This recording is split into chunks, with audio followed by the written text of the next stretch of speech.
예수님께서 끊임없이 가르치시고 전파하시고 고치시는 사역 가운데 예수가 그리스도임이 늘 확인됨에도 불구하고 반응은 달랐습니다. 예수님을 따르는 사람들이 있는가 하면 예수님을 배척하는 사람들이 있었던 거죠. 그리고 예수님께서 늘 가르치시고 전파하는데 반대자들은 계속 나타났으며 예수님은 고향에서도 배척을 당하셨습니다. 그런 가운데 이제 예수님께서는 천국에 대한 가르침을 비유를 통해서 가르쳐 주시는데 이 비유에 대한 해석은 참 중요한 해석이죠. 특히 오늘날 비유를 가지고 비유풀이를 자기네 마음대로 하는 그런 단체들이 너무나 많고 또 비유를 가지고 성도들을 속이고 또 마음을 빼앗는 그런 기관들, 그런 사람들이 종종 있습니다. 곳곳에서 쉽게 찾아볼 수 있고 카페에서도 그런 공부하는 것들을 볼 때는 갈등이 되더라고요. 카페를 갔는데 신천지가 공부를 하고 있어요. 내가 저기서 지금 끼어들어 저 사람을 건져줘야 되나 말아야 하나 뭐 이런 고민이 실제로 있어서 옆 테이블 앉아서 계속 듣고 있죠. 끝나면은 어떻게 가서 얘기해야 되나 이 정도로 사실은 이 비유라는 것이 우리 가운데 어떤 수수께끼처럼 여겨져서 비유를 자기 마음대로 해석을 하면 여러 가지 해석이 나올 수 있으나 이 비유를 해석하는 데 있어서는 이 문맥 안에서 예수님께서 이 말씀을 하시는 의도는 무엇인지 분명하게 알아 이 말씀에 따라서 하나님의 나라가 어떤 것인지 알아가는 건 굉장히 중요한 시간이 되겠습니다. 그 중에서도 오늘은 비유 중에서 가장 유명하면서 비유의 첫 번째가 씨 뿌리는 비유입니다. 이 씨 뿌리는 비유에 대해서는 많이 들으셨죠. 씨를 뿌리는 자가 씨를 뿌리는데 그 씨들이 4개의 땅에 떨어집니다. 그래서 오늘 저희가 읽은 본문 말씀은 예수님께서 씨 뿌리는 비유에 대한 해석을 제자들에게 알려주시는 것이고요. 무리들에게 비유한 내용은 앞절에서 나옵니다. 3절부터 9절까지 예수님께서 먼저 비유로 말씀하시는데 씨 뿌리는 자가 나가서 씨를 뿌리는데 이 씨가 여러 곳에 떨어지는 겁니다. 이것은 실제 팔레스타인 지역의 농경 모습이고요. 농사할 때에 이렇게 뿌리는 그런 농경법에 대해서 예수님 비유하시는 겁니다. 그럼 밭을 일군 이렇게 쭉 길 그 밭에다가 씨를 뿌리기 시작하는데 이 뿌리는 것이 어떤 씨가 길가에 떨어지는 거죠. 어떤 씨는 돌밭 가운데 떨어집니다. 어떤 씨는 가시덤불, 가시떨기가 무성한 거기에 떨어지고요. 어떤 씨는 좋은 땅에 떨어집니다. 그럼 이 떨어지는 씨에 따라서 결과가 달라지죠. 길가에 떨어진 씨는 새들이 와서 먹어버렸습니다. 돌밭에 뿌려진 씨는 흙이 얕기 때문에 뿌리를 내리긴 하지만 해가 올라와서 쐬기 시작하면은 뿌리가 약하고 없으므로 말라서 죽게 되므로 결실을 못하고 가시떨기에 떨어진 씨는 자라긴 자라는데 기운이 막힙니다. 옆에 있는 잡초와 가시덤불이 더 무성해서 여러 영양분을 오히려 빼앗기는 거죠. 그래서 결실하지 못합니다. 4번째는 좋은 땅에 떨어졌는데 좋은 땅에 떨어진 것은 이제 결실하는 그러한 모습을 보게 됩니다. 어떤 씨는 100배, 어떤 씨는 60배, 어떤 씨는 30배의 결실을 하는 거죠. 그러면 여기에서 중요한 건 씨는 동일하다라는 거예요. 씨 뿌리는 자도 동일하고 떨어진 씨는 동일합니다. 그리고 씨를 뿌리는 자가 원하는 것은 열매이겠죠. 씨를 열심히 뿌리고 열심히 농사하고 수고하는 이유는 결실을 위한 겁니다. 근데 결실을 하는 땅이 있고 결실을 못하는 땅이 있다. 그래서 오늘의 비유는 씨에는 문제가 없는데 땅에 문제가 있을 때 결실하지 못하는 비유가 되겠습니다. 씨가 문제인 경우도 있겠죠. 씨를 잘못 심어서 잘못된 씨가 뿌려지면 잘못된 열매가 맺혀질 텐데 오늘 예수님의 비유는 씨 자체에는 문제가 없어요. 그럼 씨를 받아들이는 땅에 문제가 있다라는 겁니다. 그러면 결실하지 못하는 이 땅은 무슨 땅이며 결실하는 땅은 어떤 땅이냐라는 것을 해석해 주는 것이 오늘 읽은 18절부터의 말씀이 되겠습니다. 그럼 먼저 첫 번째 밭을 함께 살펴보겠습니다. 길가에 떨어졌다는 것은 무슨 뜻이냐? 19절입니다. 아무나 천국 말씀을 듣고 깨닫지 못할 때는 악한 자가 와서 그 마음에 뿌려진 것을 빼앗나니 이는 곧 길가에 뿌려진 자요. 길가를 뿌려진 사람으로 얘기하죠. 두 번째도 마찬가지입니다. 21절에 돌밭에 뿌려진 것은 나중에 21절 끝에 보니까 곧 넘어지는 자요. 가시떨기에 떨어진 것도 22절에 막혀서 결실하지 못하는 자요. 23절에서는 좋은 땅에 떨어졌다는 것은 말씀을 듣고 깨닫는 자니. 그러니 이 비유는 결국 사람에 해당하는 겁니다. 사람의 마음에 대해서 얘기해 주는 것이고, 그 마음의 상태에 따라서 결실을 할 수도 있고 결실을 못할 수도 있는 거죠. 그럼 길가에 떨어졌다라는 것은 말씀이 들을 때에 깨닫지 못하고 악한 자가 와서 그것을 빼앗아가는 겁니다. 새들이 와서 먹어버렸다라는 것은 우리 마음밭에 뿌려진 말씀이 깨닫기도 전에 이 심어지기 전에 악한 자가 와서 그 씨를 먹어버린 거죠. 말씀이 전혀 들리지 않고 말씀에 대해서 전혀 깨달을 수 없는 마음의 상태를 길가와 같아라고 합니다. 길가는 아주 단단하죠. 그래서 그 길을 걸어가면서 사람들이 단단하게 해놨기 때문에 씨가 비집고 들어갈 틈이 없고 부드럽지가 않은 겁니다. 이런 유형의 사람들을 냉담형 사람이라 그래요. 냉담. 말씀이 들릴 때에 마음이 아주 냉담해요. 그래서 전혀 받아들일 생각이 없고 마음이 없어요. 그리고 비판을 잘합니다. 말씀을 들을 때 그냥 비판의 요소이지 이 말씀을 내가 받아야 한다라는 생각을 하지 않아요. 그러니 말씀이 아무리 들려도 깨달을 수가 없는 거죠. 말씀이 들리는데 그냥 한 귀로 왔다가 한 귀로 사라지는 겁니다. 이게 악한 자가 와서 마음에 심어지지 못하도록 아예 씨를, 말씀을 먹어버리는 겁니다. 이 상태, 길가와 같은 상태이고요. 두 번째, 돌밭은 20절 21절입니다. 돌밭에 뿌려졌다는 것은 말씀을 듣고 즉시 기쁨으로 받되 그 속에 뿌리가 없어 잠시 견디다가 말씀으로 말미암아 환난이나 박해가 일어날 때에는 곧 넘어지는 자요. 돌밭에 뿌려졌다는 건 말씀은 듣습니다. 그리고 깨달아요. 말씀을 듣고 깨닫긴 하고 받기는 받습니다. 아주 기쁨으로. 그래서 말씀을 읽거나 들을 때 아멘 하고 화답을 해요. 그러나 그 말씀을 지키려고 할 때에 이 말씀으로 인해서 시련이나 환난이나 박해가 오면, 그러면 이 말씀을 지키지 않고 그리고 배반하는 겁니다. 그래서 이 두 번째 유형은 배반형, 그리고 돌변형. 들어갈 때 다르고 나갈 때 다른 유형. 그래서 말씀으로 받을 때는 기쁨으로 받지만 순종하려 할 때에는 전혀 순종할 수 없음. 왜? 이 말씀 때문에 고생이 오니까, 고난이 오고 박해가 오니까. 이 해라는 것은 식물이 자랄 때 너무나 중요한 거죠. 해가 없으면은 식물은 영양을 공급받지 못하고 죽습니다. 그러니 해는 필수 요소예요. 근데 문제는 돌밭에 뿌려져서 뿌리가 얇다 보니 해가 식물에게 영양을 줘야 하는데 오히려 이 해가 식물을 말라 죽게 하는 겁니다. 뿌리가 없어서. 성도들에게 말씀을 따라 지켜 행할 때 고난이나 박해는 어떻게 보면 필수 요소예요. 고난은 우리에게 유익이 되고요. 말씀으로 인하여서 오는 환난은 우리가 받아들일 때 우리가 굉장히 큰 결실을 할 수 있습니다. 근데 이것이 싫다 보니까 환난이나 박해가 계산이 되면 금방 등 돌리는 유형, 이게 돌밭과 같은 유형이 되겠습니다. 세 번째 유형 22절. 가시떨기에 뿌려졌다는 것은 말씀을 들으나 세상의 염려와 재물의 유혹에 말씀이 막혀 결실을 하지 못하는 자다. 세 번째는 말씀을 잘 듣습니다. 그런데 이 마음에는 두 가지 마음이 있어요. 세상에 대한 염려와 재물에 대한 유혹, 마가복음 4장에서는 기타 욕심까지 이 마음에 공존하고 있습니다. 그래서 말씀을 듣기는 들어도 세상에 나가서 근심과 걱정이 너무 많아요. 그리고 이 근심과 걱정의 근본을 잘 살펴보면 돈 문제예요. 재물의 유혹. 그리고 이 돈 문제와 재물의 유혹을 가만히 살펴보면 욕심이에요. 기타 욕심 등등이 우리 마음을 잡고 있는 겁니다. 그래서 말씀을 듣는데 결실하지 못하는 거죠. 왜? 기운에 막히는 겁니다. 세상 기운에. 기운이 막히다라는 것은 숨 막히다라는 뜻이에요. 숨이 완전히 막혀서 이 씨가 영양분을 공급받아 자라야 하는데 세상 염려가 눌러버리는 거예요. 재물의 유혹이 눌러버리는 거예요. 기타 욕심이 완전히 눌러서 기운을 빼앗아 결실할 수가 없는 겁니다. 그래서 이런 마음의 유형을 두 마음 유형이라고 합니다. 두 마음이 있는 거예요.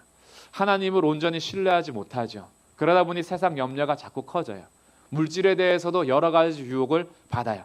그런데 욕심은 두 주인을 섬기는 자의 욕심의 마음인 거죠. 그래서 이 형은 두 마음형, 때로는 질식형, 질식해서 자라지 못하는 그런 마음의 상태가 되겠습니다. 마지막 네 번째 유형은 좋은 땅인데 23절입니다. 좋은 땅에 뿌려졌다는 것은 말씀을 듣고 깨닫는 자니 결실하여 어떤 것은 100배, 어떤 것은 60배, 어떤 것은 30배가 되느니라. 이 유형은 첫 번째는 말씀을 듣고 깨닫는다. 이게 마태의 입장이에요. 말씀을 듣고 깨닫는다. 마가복음 4장에서는 말씀을 듣고 받는다 그래요. 이 말씀을 받는다. 이것이 무슨 뜻이냐? 누가복음 8장에서 조금 더 길게 해석해 주는데 이 좋은 땅에 뿌려졌다라는 것은 착하고 좋은 마음으로 말씀을 깨달아 지키어 인내로 결실하는 자니라. 이 좀 더 긴 해설인 거죠. 결국 좋은 땅에 뿌려졌다라는 것은 말씀을 듣고 깨달을 뿐 아니라 이 받는다라는 것은 삶으로 순종한다라는 의미예요. 그러니 듣고 깨닫고 순종하는데 순종할 때에 필수 요소가 있다면 인내입니다. 인내가 있어야 순종할 수 있어요. 왜냐하면 말씀에 따르는 고난이 예상이 되거든요. 하나님 말씀 따라 순종하는 것이 분명한 환난이 있음이 예상이 되는 거죠. 그렇기 때문에 인내함으로 말씀을 지키는 겁니다. 그러면 인내할 때는 고통스럽지만 그 말씀을 지키어 순종하면 혹은 100배, 혹은 60배, 혹은 30배의 결실을 맺습니다.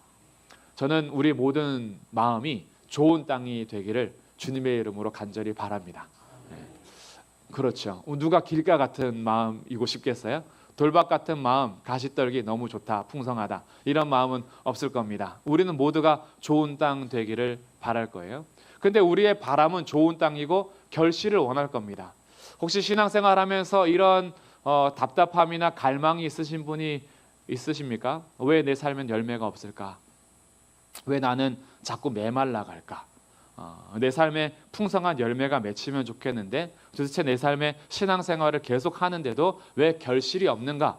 이런 혹시 답답한 마음과 갈망이 있으시다면 오늘 좋은 땅이 되는 방법을 잘 들으셔야 돼요. 우리 모두가 좋은 땅이 되기를 원하고 열매 맺기를 원하지만 원함만 가지고 되는 건 아닙니다. 왜냐하면 묵은 땅에는 잡초가 자라나게 되어 있어요. 밭을 갖고 본 사람들은 압니다. 땅을 그대로 두면요, 그게 메마른 땅으로 가만히 있는 게 아니에요. 그 땅에는 내가 심지 않은 엉뚱한 것들이 많이 자랍니다. 잡초가 무성해지죠. 그러니 묵은 땅은 그냥 아무것도 안 된 땅을 묵은 땅이라 하지 않고 해야 될 것을 하지 않아서 나지 말아야 될 것이 나는 땅이 묵은 땅이에요. 그러니까 관리를 하지 않으면 잡초가 엄청 크는 거죠. 그럼 결실이 아니라 결실하지 말아야 될 것들이 결실하는 거기 때문에 호세아 10장 12절에서는 이렇게 말씀합니다. 너희 묵은 땅을 기경해라. 예레미야 4장 3절에서도 똑같은 말을 해요. 너희의 묵은 땅을 기경하고 가시덤불에 파종하지 말아라. 그러니 우리가 파종해야 될 땅은 좋은 땅이고 좋은 땅이 아닌 묵은 땅은 기경해야 되는 거죠. 기경할 때에는 뭐가 필요하죠? 곡괭이, 호미, 삽, 요즘에 기계로 밀어버리죠. 밀어버릴 때에 땅은 고통을 받습니다. 나한테 갑자기 왜 이러는가? 가만히 있을 때는 좋았죠. 그런데 이걸 엎어버리기 시작할 때는 갑자기 호미가 내 마음을 치고 들어옵니다. 곡괭이가 나를 막 치고 들어와요. 그러면서 내 마음밭을 엎어버리는 거죠. 근데 그 작업을 하지 않으면 결코 씨가 심겨져 열매 맺을 수 없다. 그래서 우리는 오늘 어떻게 기경하여서 좋은 땅이 될 것인가? 이것이 오늘 포인트가 되겠습니다. 좋은 땅 되시길 원하십니까? 열매 맺기를 원하시죠? 그렇다면 알고 있지만 잘하지 않는 기경의 방법을 오늘 다시 한번 말씀드리도록 하겠습니다. 먼저 첫 번째 우리가 기경하는 방법은 하나님 말씀을 가까이 해라. 하나님 말씀을 날마다 읽고 듣고 곱씹는 묵상이 있어야 합니다. 늘 강조되는 것인데도 잘 되지 않는다면 내 삶의 시간표를 다시 짤 필요가 있어요. 나는 왜 나의 삶의 시간표에서 말씀 읽는 시간이 없는가? 왜 나는 오늘 하루를 살아가는 동안에 그렇게 바쁜데 그렇게 바쁜 일과 속에서 할 건 또 다 하면서 왜 말씀은 내가 읽을 시간이 없다라고 생각할까? 그리고 이 말씀을 읽는다라는 것은 단지 읽는 게 아니라 곱씹는 거예요. 말씀을 곱씹을 때에 그것이 말씀을 받는 게 되는 겁니다. 말씀을 받는다라는 것은 그냥 씨 한번 넣었다 뺐다 하는 게 아니에요. 이 말씀을 완전히 삼켜야 되는 거죠. 그 말씀을 삼키기 위해서는 말씀을 계속 곱씹어야 합니다. 한 장이 됐든 한 절이 됐든 그 말씀을 충분히 곱씹으셔야 돼요. 그 말씀을 곱씹을 때 거기서부터 이제 열매가 나타나기 시작하는 겁니다. 그래서 말씀을 읽는 시간을 확보하셔야 됩니다. 나의 삶에 기경하는 시간이에요. 말씀 읽는 시간을 확보하지 않으면 묵은 땅을 두는 겁니다.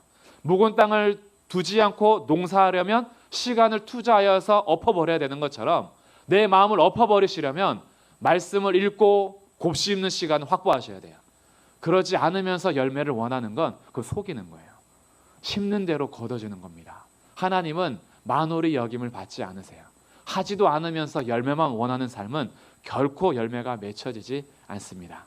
그래서 오늘부터 다시 일주일의 삶의 시간표를 짤 때 말씀을 읽고 곱씹을 수 있는 시간을 확보하셔서 말씀으로 내 마음밭을 먼저 기경하시기를 바라고요. 두 번째도 너무나 잘하는 답이지만 잘하지 않는 것, 기도입니다. 기도하지 않으면 우리 마음밭을 기경할 수 없어요. 우리 마음밭이요, 우리 앞에 있는 길가보다 훨씬 단단합니다. 길가밭은 가서 곡괭이질하면 그래도 이게 엎어져요. 우리 마음밭은요, 기계가 들어와도 잘 안 엎어져요. 엎어질만 하면은 거부할 수 있거든요. 엎어질만 하면 그것을 내쫓을 수 있어요. 곡괭이 내가 쥐고 있기 때문에 곡괭이를 부러뜨릴 수 있어요. 더 이상 건드리지 마라. 그러면서 내 마음을 내가 얼마나 잘 지키는지 결코 기경이 안 되는 경우가 많아요. 이런 마음을 기경할 수 있는 분은 하나님이세요. 우리 힘으로 마음을 기경할 수 없습니다. 그동안 살아왔던 육체적인 습관, 내가 좋아했던 것들을 포기하는 것이 결코 쉽지 않아요. 그렇기 때문에 우리의 마음을 하나님 앞에 맡기고 기도하지 않는 자는 아무리 내가 원해도 마음이 기경되지 않습니다. 그래서 기도의 시간을 확보하셔야 돼요. 기도하면 주께서 일하십니다. 기도하면 하나님께서 엎기 시작하시는 거예요. 이상한 거예요. 언젠가부터 들리지 않았던 하나님의 말씀이 들리기 시작하는 거예요.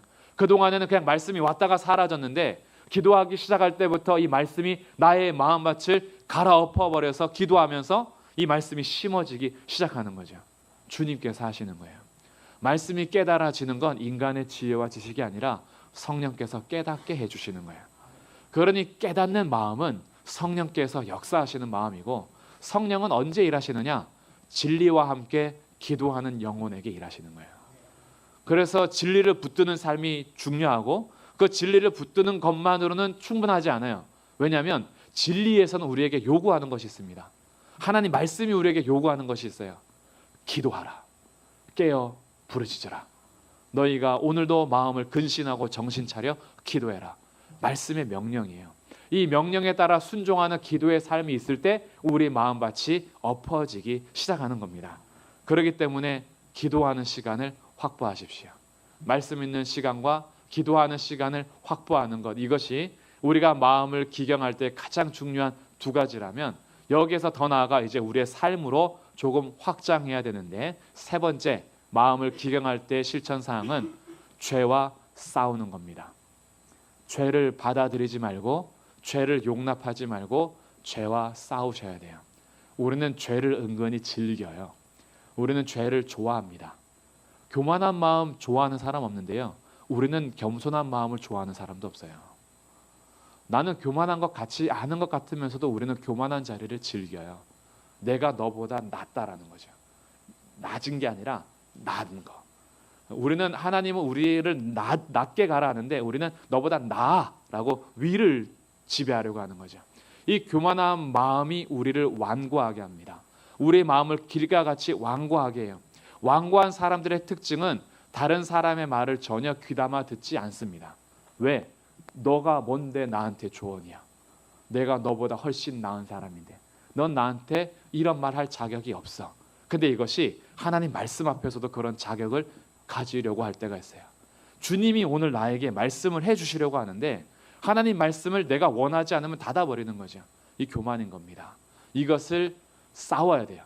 교만하고 높아지려는 마음과 싸워야 합니다. 그걸 가만두면요, 우리 언젠가는 사람 꼭대기에 앉아 있으려고 하고 하나님 머리 위에 앉으려고 해요. 이 교만은 패망의 선봉입니다. 겸손하게 내 마음을 가꾸도록 싸우셔야 돼요. 또한 우리가 싸워야 될 죄는 태만과 게으름입니다. 요즘에 게으른 사람이 어디 있어야 할 수 있어요. 얼마나 부지런하게 사는데 하루 24시간 얼마나 쪼개면서 잘 사는데요. 여기서 말하는 게으름은 하나님께서 우리에게 걸어가게 하신 길을 걷지 않는 게으름이에요. 하나님 말씀 앞에 게으른 태도, 하나님 앞에 예배하기를 즐겨하지 않는 우리의 영적인 게으름, 하나님 말씀을 읽을 시간을 내지 않고 기도할 시간을 확보하지 않는 상태는 부지런한 게 아니라 게으른 거예요. 저는 너무 부지런해서 말씀 읽을 시간이 없어요. 저는 너무 시간이 바빠가지고 기도할 시간이 없어요. 라는 건 태만이에요. 게으름이에요. 우리가 왜 사는지 분명한 목적을 알고 하나님을 즐거워하고 하나님의 영광을 위해서 살고자 하는 삶은 먼저 확보하고 먼저 부지런해야 되는 것이 말씀과 기도 앞에 서는 겁니다. 그 시간을 확보하지 않고 부지런한 것은 게으른 거예요. 그렇기 때문에 우리들은 영적인 태만과 싸워야 됩니다. 왜 싸우라고 얘기하냐 하면 우리 본성은요 그걸 즐겨요. 내가 원하는 거 부지런한 거 정말 기쁘게 하잖아요. 내가 하고 싶은 거는 밤새서라도 합니다. 내가 보고 싶은 건 잠을 줄여서라도 봐요. 그런데 해야 되는 것들은 안 해요. 이게 게으름이라는 거예요. 그래서 싸워야 되는 거죠. 이런 죄와 싸우셔야지 열매가 맺혀지는 마음이 되는 겁니다.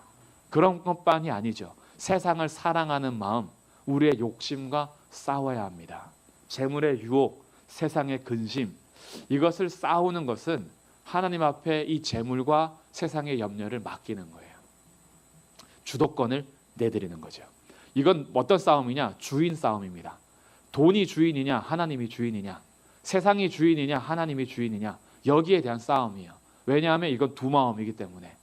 그러면서 우리가 이 세상을 다스리고 나의 삶을 통치하시고 나의 삶을 이끄시는 분이 하나님이람을 우리가 믿고 오직 이 세상에서 나의 왕과 내가 섬길 주인은 오직 하나님, 예수님 한 분이십니다 라고 결정한다면 세상의 근심 그 주인이신 하나님께 맡기십시오.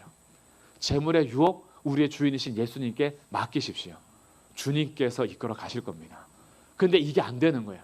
두 주인을 섬기다 보니까 교회에서 예배할 때는 맡기는 게 되는데 세상의 삶의 자리에 돌아가서는 못 버리겠는 거죠. 왜? 돈이 세상을 지배하고 있는데 뻔히 보이는데 하나님은 전혀 영향을 행사하지 못하는 것 같은데요.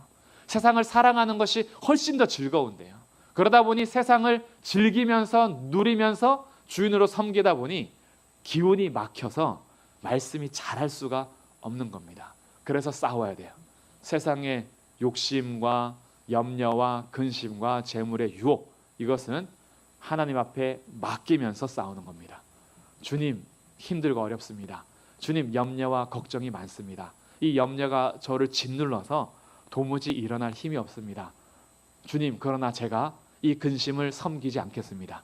이 재물을 제가 주인으로 섬기지 않겠습니다. 나의 주인은 하나님이시니까 도와주십시오. 그리고 말씀 앞에 서는 것이 싸움인 거예요. 이런 싸움을 싸우셔야 하는 겁니다. 이런 것들이 우리가 죄와 싸워야 될 세 번째고요. 네 번째는 좀 더 적극적으로 하나님의 은혜를 받아들이는 겁니다. 하나님의 은혜의 수단을 찾아가셔야 돼요. 나에게 은혜를 줄 수 있는 장치들을 하나님께서는 많이 주셨어요. 예배의 자리에서 말씀을 듣고 기도하는 삶, 우리의 삶 속에서 골방에 들어가 하나님 말씀을 읽고 기도할 수 있도록 하셨어요. 이제는 하나님이요 어떤 한 곳에만 계셔서 꼭 거기 와야지만 기도할 수 있는 거 아니잖아요. 주님은 어디서나 계셔서 우리가 골방에서도 기도할 수 있게 하셨잖아요. 이제 어디서나 우리는 말씀 읽을 수 있도록 하셨잖아요. 놀라운 은혜예요. 말씀 읽고 싶어도 읽지 못하는 종족들이 얼마나 많은지 아십니까? 성경이 번역이 돼야 읽죠. 하나님 말씀 읽고 싶어도 읽을 수 없는 수많은 사람들이 있는데 우리는요 성경이 손 안에 다 들어와 있잖아요. 마음만 먹으면 핸드폰 열어서 성경 열 수 있죠. 마음만 먹으면 집에 있는 성경책 몇 권 있으세요? 몇 권 꺼내서 비교하면서도 읽을 수 있어요. 우리는 정말 이렇게 놀라운 은혜를 받은 민족이고 하나님께서 우리에게 이렇게 놀랍게 역사하셨어요. 그 은혜의 수단을 계속 사용하시라는 거예요. 어떤 자리에 있든지 말씀 앞에 가려고 노력하고 기도하기 위해서 노력하면서 주님의 은혜를 계속 받아들이기 위해서 죄는 죽이고 은혜는 살리는 삶을 사셔야 돼요. 우리가 육체를 따라 행하면 육체의 열매를 맺을 것이요 성령을 쫓아 행하면 성령의 열매를 맺을 겁니다. 그렇기 때문에 우리는 싸워야 돼요. 내가 은혜를 살리기 위해서 죄는 죽이고 은혜의 자리로 갈 것이냐, 은혜는 죽이고 죄의 자리로 갈 것이냐, 그리고 우리의 선택과 결정에 따라서 열매는 확연하게 달라질 겁니다. 그래서 네 번째, 은혜의 수단, 말씀과 기도와 성찬, 세례, 하나님께서 주신 성례 베풀어 주신 것들, 그 교회 안에서 함께 성도의 교제 안에서 서로 돌보는 이런 모든 것이 서로를 같이 염려와 근심에서 벗어나게 하고 결실하게 있는 은혜가 될 수 있습니다. 이제 마지막 다섯 번째, 하나님 말씀을 읽고 기도하고 죄는 죽이고 은혜는 살려가면서 우리에게 마지막 해야 될 기경은 말씀대로 사는 순종. 여기까지가 안 돼요. 네 번째까지는 그나마 어떻게 해서든지 하려고 하는데 주의 말씀에 따라서 순종하고 실천하는 여기가 잘 안 돼요. 근데 이게 안 되면 결실 안 됩니다. 좋은 땅에 뿌려졌다라는 것은 말씀을 듣고 받고 지키어 깨닫고 지키어 인내로 결실하는 거다. 그래서 주의 말씀을 지키는 자들에게 필요한 것이 인내인 거예요. 당장 순종했을 때 아무런 결실이 안 보이더라도요, 참아보세요. 순종하는 것은 반드시 열매가 맺혀집니다.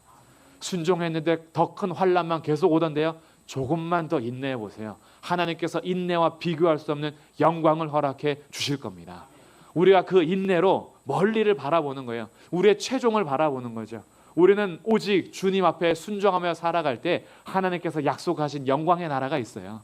그래서 그 인내로 지키면 주님께서 반드시 혹은 100배 혹은 60배 혹은 30배의 결실을 맺게 하실 겁니다.